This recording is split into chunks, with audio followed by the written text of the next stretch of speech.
What's going on, guys? It's your boy Byron, the instructor here. And today we're going to talk about zeroing a RMR on a budget. Right now, the price of ammo is super high. But at the same time, a lot of people are going to optics on their firearms. This right here is a Glock 45 MOS fitted with a Trijicon RMR. So everybody knows Trijicon is one of the best optics you could get on the market. But when it comes to zeroing them, people are having issues. So what we're gonna do is we're gonna go over a cheat to zero your firearms. Now, normally would I say do this? No. But with the way ammo costs these days, I understand.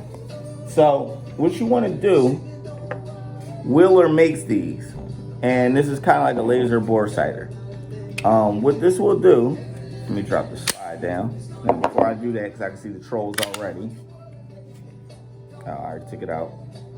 No magazine, people. No magazine. Chamber's clear.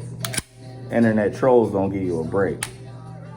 So, you'll put this Wheeler laser bore sighter on, right? Okay. Then what you're gonna do is get you a piece of paper. Notice that it says you gotta place it at 10 yards from the shooting position. Okay. Now, these will be a little bit more self-explanatory, but I'll just say point of aim, point of impact. And this is for a 50-yard zero. And then what we're going to do is to go out on the outdoor range and verify zero at 50 yards. If possible. They say if possible. Sometimes you might not have access to it, but the most important thing is having a decent zero for your optic, especially if this is going to be a carry gun, if this is going to be a home defense gun. Don't have an optic on here if you don't have a zero. Until this gun is zero, it's no good. This is a paperweight, okay? Especially right now, because it doesn't have suppressor height sights. Another thing, when purchasing an optic, I always suggest getting suppressor height sights so you can co-witness. And at the same time, you should be just as good on your iron sights as you are with this optic. Okay, you might be a little bit better with the optic, but you should be pretty decent. Not even pretty decent, you should be pretty good with your iron sights, okay? So, let's go out, give you guys a test run of how this works. So here we are. When we're out here, now, like I said, we have the Wheeler set up. Look at this RMR zero. Now, one of the things that'll be a little tricky is matching this up, right? Because you can only get so close because it's not in the barrel, you know what I mean? So, still, it's a good hat. However, then we gotta look down range, and we're gonna have to line these up. So I'm gonna go ahead and go give you a little POV. Well, clearly from here you can't really see